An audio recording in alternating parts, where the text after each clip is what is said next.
business than I will ever know.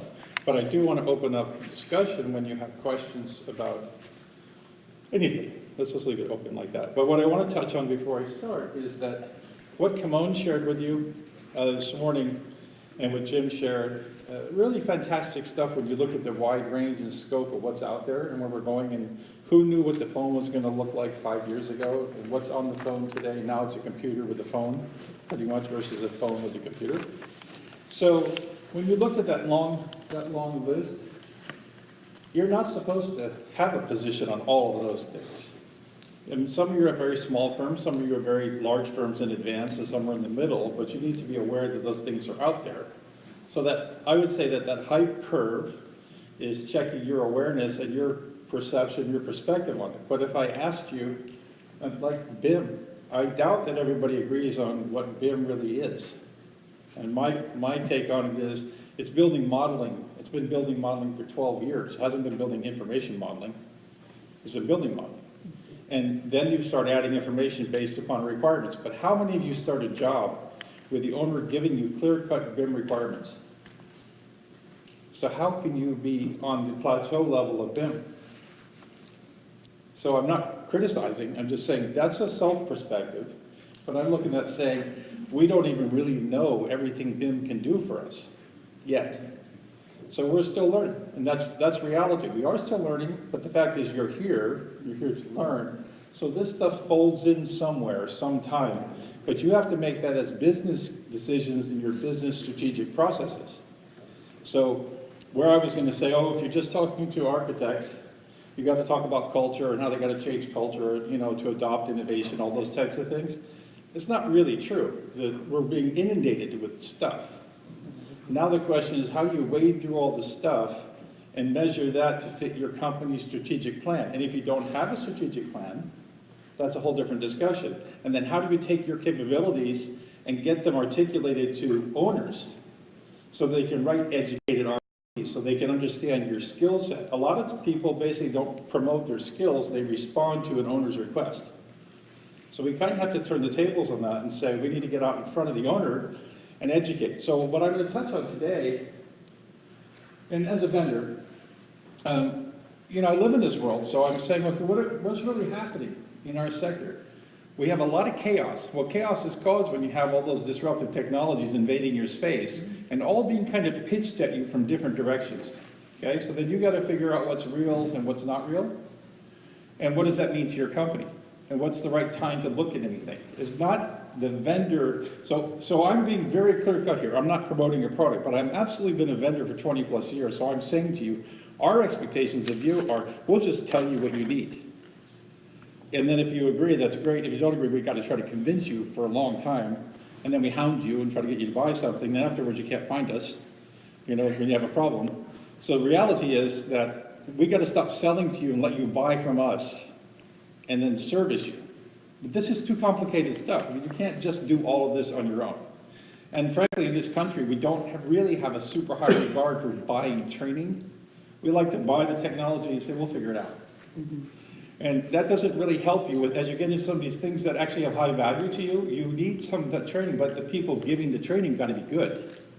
And that's another challenge. So we have this huge, let's say, ecosystem of opportunity, but also it comes with an ecosystem of challenges. And part of that is education. And part of that is your own company, you're making decisions based on your processes for business purposes. It has to have a business purpose. And then beyond that, you can't live in a place where it's chaotic all the time. At some point, you have to get to that level, let's call it the plateau of tranquility, where you actually can execute and implement and repeat that and get better and better and better and get the ROI clearly established. So what's really impacting the decision to change? Are you feeling in your firms that there's resistance to change? Is anybody feeling that? Well, Tony, you don't count, but okay. So resistance to change, really, it's like people saying that's just change. Why are we changing? So that has to be a top-down thing. You have to say, this is where we need to go. To your point of was Thomas Paine who said, you know, either change or perish. The same thing was said in the CAD industry in 1993 by Peter Drucker. If you're not offering services, he was talking to CAD resellers. If you're not offering services, you'll be out of business. The more things go to the cloud, the value of your reseller has to be in the value of the services. Can you depend upon them to help you maximize your ROI? Okay, why should we really change? What about risk? Do you feel there's a sense of risk in your organization when you start looking at this new technology? Is that financial risk, but also you're educating your own people. You're saying, you guys are my workforce, you got to take me where I want to go. So do you have risk there as well? Anybody? Nobody has risk. Okay. So why isn't there more demand for better work? Quality is a piece that we're missing here a little bit too, because we're getting models. Boy, we are getting a lot of models. And none of those models are identical. None of those models are at the same level of quality, none of the same level of use. A lot of that's because the BIM requirements that are out in the industry are not being used enough, and people aren't being held accountable enough. And I credit the GSA work in 2003 when they came out and said, as of 2007, we want to start dealing with models. That means there's going to be a line in the sand, and we want models. We shouldn't care about file formats. We shouldn't care about what technology is being used. We should care about the deliverables and how you can use those models long term. The world of file formats and software is the vendor world. Okay, we're going to tell you everything is fine, it always works, because it doesn't always work on your model, but it works on our demo model. Always works there. So you have to say, show me with my data. And I think, come on to your point, it's becoming, not that the model is less important, but the data is growing in importance, and your ability to segment that data and have it when you need it and not provide it when you don't need it, that's what's kind of what's happening with the evolution of that. So basically what we see is the practical application of current capabilities. Basically, we'd like to be able to measure what I see as a thing you can do today. So what Jim showed with getting here from like the work done at Boeing, the work, or in Seattle, the stuff like that, the integrated circuitry, what Kimon showed with like Uber and geolocating and everything like that, that's there today. You can do that today, obviously. The same thing is true that you can do a lot with a building information model or models today. You might not know that, you might not be doing that, but it's possible. So we're really not talking about way out in space. We're saying there's stuff you can do today. Do you know what that is? One thing you can do is you can establish quality requirements and say people have to give you good data. If that data gets wrapped in a model, fine. But it's got to be good. It's got to be something you can measure. And you can't get there if you don't have any requirements established. So those come from the owner. So I think someone else mentioned, I think Jim, you said working with a large retailer, that you're doing work with them. Right. So we do a lot of work with Target, for example. Target has an aggressive program for building and renovating. They want repeatability based on templates. But they want to know when they go to get a code review or they go to get a permit that they're going to have consistency in how that model or project is reviewed, so they don't have to worry about passing that and being delayed on their start dates. So everything is streamlined down to the point of merchandising you were talking about, but they also look at it for how do I get people out of my store in the event of a fire or an emergency, and how do I get to the exits with keeping in mind I got gondolas that are temporary and I got a bunch of shelves that are loaded. How do I move people out? They can do all that with models. So we have the capability. It's just that a lot of times the owner doesn't know how to put that in a requirement set for you, so that when you're designing something, you know how the model is going to be used. So my suggestions, one of your first questions when someone says, I want this in BIM, is you're going to say, how do you intend to use that model or those models? Because if you don't know they want to use it for 30-year life cycle operations, how are you supposed to take that in consideration when you're designing? If you do know, then that's a place where you can get more money in your fees, because you're populating the model differently. You're putting a lot more content. This, I guess, would be the last 10-year word. Content became a big word. Better go look up what it really means. It's just information. Okay, but the more they want to do with the model, the different types of information they need to have in the model, that's more BIM. Okay, then we talk about construction, really kind of synonymous with virtual design and construction, VDC versus BIM.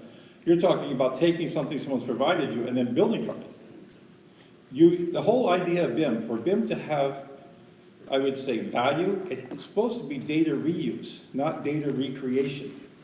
So we have, if we look outside just the norm, we have a big fragmented environment out there. And we have a lot of checkpoints along the way to get you from conceptual design to the built environment. Along that way, you've got a bunch of people got to review things. Okay, if it's all fragmented, then you're not getting that benefit of the streamlined workflow, which is what we want. So we say, okay, who's controlling the evolution of technology innovation? Software companies have two ways of working. One is they're just innovative. They make stuff because they think they can see where this is going. Or they wait till there's enough demand and then they fulfill demand by developing a product to meet that. And they're all different types of companies. And there is no BIM in a box. You cannot buy a box of BIM, okay? If someone tells you you can, tell them to show it to you, because there's no such thing. Software is made for particular purposes, okay? It doesn't mean you can't do more than one thing with the technology, but it's made for one reason. Someone's trying to develop a tool for structural design. If you say, yeah, I can use that for doing rough sketches, and I can use that for facility maintenance, I'm not so certain that that's the intended use. So quit trying to stretch it like taffy. It's really intended for structural design. So it's not about them controlling you, it's about you saying, this is what I want to do, show me that it can do it. So today, there are a ton of use cases. I think I've got like a dozen, or maybe I'll identify 6 or 8 here. The other thing is you can have logic and behavior embedded in your models. So if you have a model, or you have a 2D drawing and it shows doors, and maybe you have a door swing indicated. But do you know if the door swings, if it opens within 7 inches of the wall it's attached to, so you beat code? Or just as it swings? But you can have that information in there saying, a requirement is that door swings have to open and have to be within 7 inches of the wall that they're attached to, or else you're going to have a violation. Or your wheelchair turning radiuses and things like that. Those can all be in the model. I mean, why not? It's dimensionally measurable, so you can do that stuff. But how many are doing that today? Not many, because you have to let your mind, it's easy for me, I'm kind of a different kind of person, my mind's very lateral, I don't kind of think in tunnel vision, I just gotta let it go wherever it takes you. So when you start getting into new stuff, I think Kimon, you showed like a picture of the phone.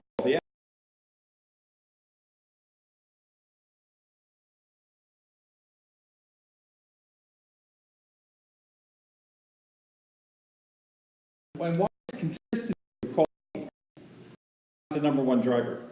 Why don't we want to have a more efficient system? And we could pick a really easy one, which for me, honestly speaking, the holy grail for me is that you could submit a model anywhere in the country, and the model check for code compliance in the city would be done the same way in every place. Today, it's different in every place. It's different in the same city with different people. So how do you have a random structure like that? I mean, that's why I'm saying it's not just about you.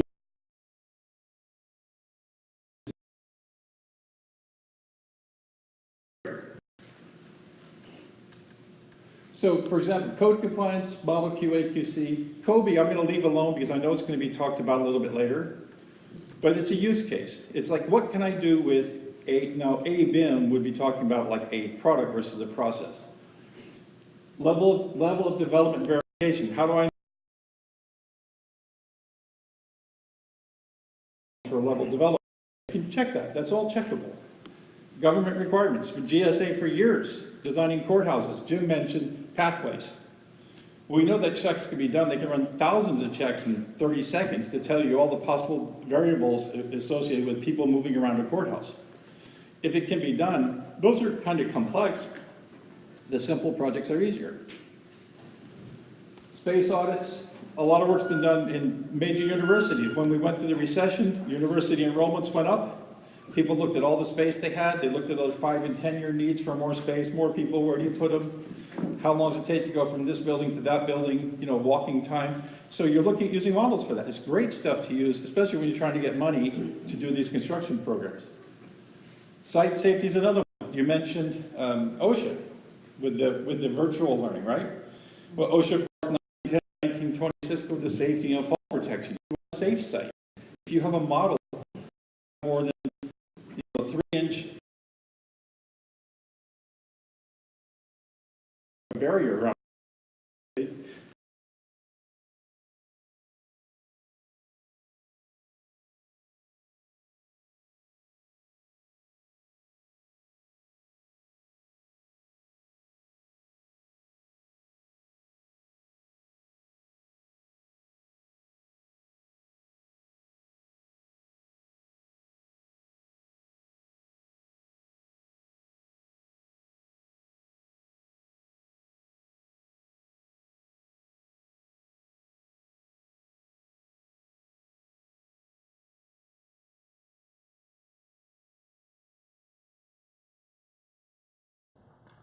So you have that ability to do it because you can introduce time. You can have the 4D component that goes along with that model. And then validation. So validation will be things like Massport has obviously got lots of properties, and they want to have a design community that's submitting models to them, and they're giving them requirements to say at the basic level. And again, this goes back to what Kimon said. Don't be overwhelmed by the list of things you could be doing, because you can't do them all at once. It's just not possible. So you say start somewhere, but be moving, and take this into advisement that, hey, where we want to go is here. We don't have to get there in one day. You don't have to consume the elephant in one bite. So, for example, here, we look at, this is just a screenshot image of showing you occupancy in the spaces based on what's allowable, and then show you paths of egress. And you can say, for example, you have to be within 200 feet of a door no matter where you are in a shopping mall. Okay, and if you're deeper than 75 feet, you have to have 2 exits. Things like that are all able to be embedded in the model with logic, and then basically everything is established and you check the rule. But the point I should have made in the very beginning is this is really all about communication. This is all about how do I get the design intent, how do I get the constructability, how do I get the owner's input, and how do I communicate that back to my teams? And it's not enough just to show a clash. I mean, a clash is a clash. It saves you money if you resolve them before you go to the field. But a clash is just a geometric, 2 things occupying the same X, Y, Z. Okay? You need to know what's happening there. You need to know why is that an issue. You need to know if your threshold is supposed to be 42 inches and it's only 35 and a half. If you've got to go hunt all your thresholds to see what's really going wrong here, it's better to be told what's going wrong so then you can make your changes. So we see code compliance is a huge issue.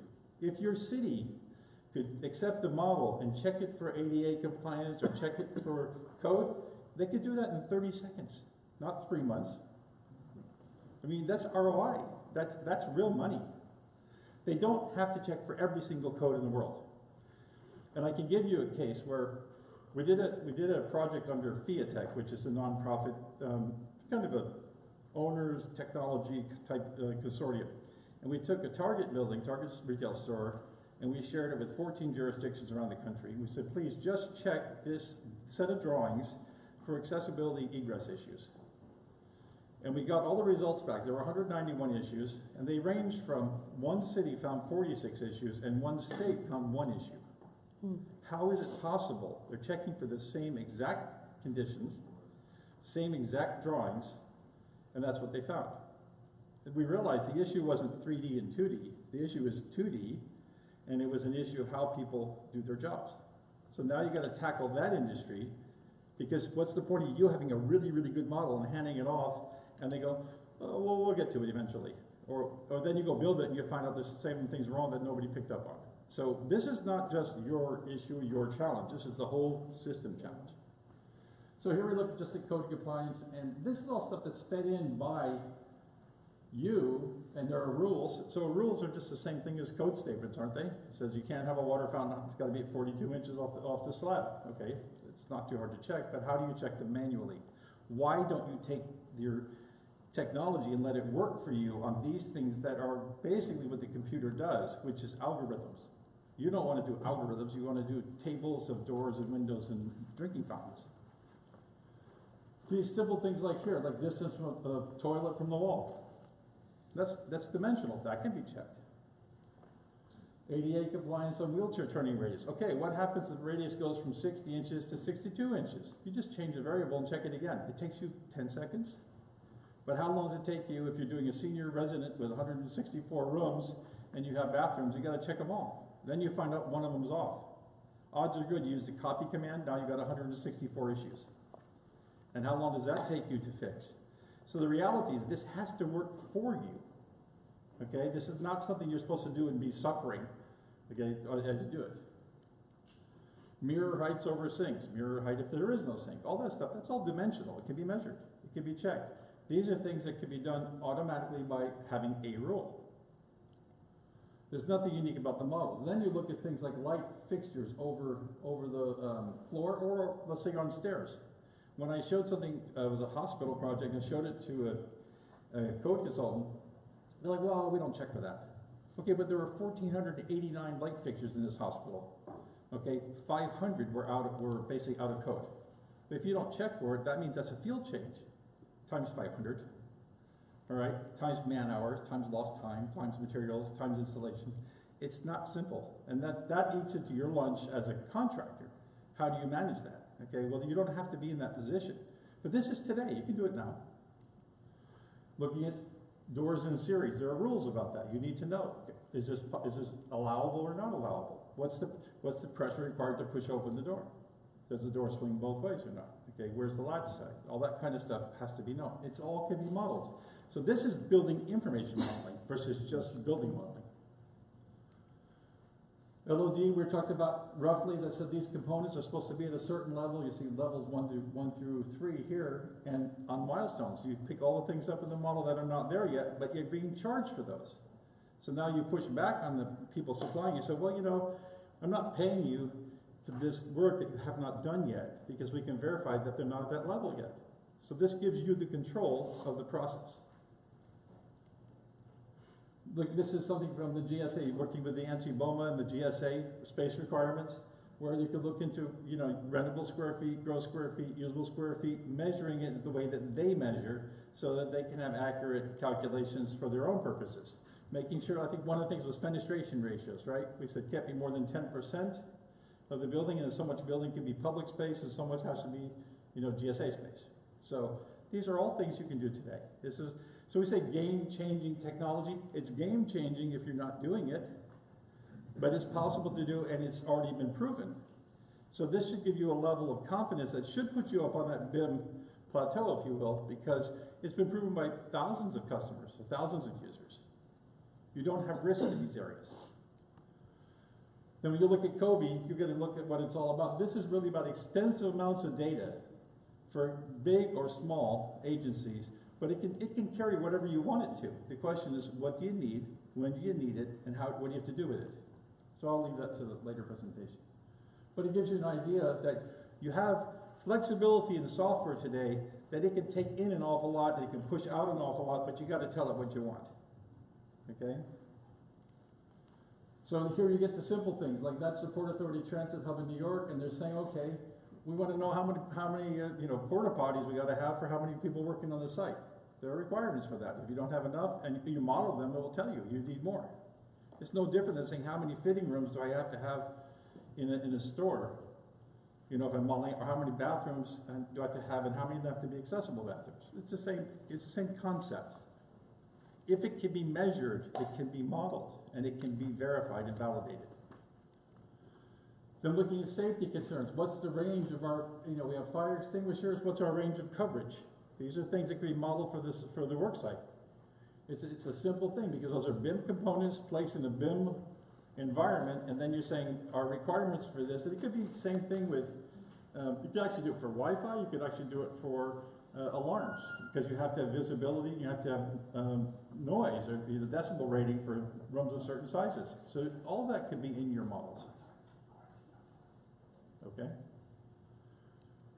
Then we look at things like, okay, on the site you have a storage container with a bunch of stuff in it, and you have a fire hydrant right here. We want to make sure that, number one, we have access to the fire hydrant, and number two, is if you have these are flammable, maybe you have a requirement for how close you have to be.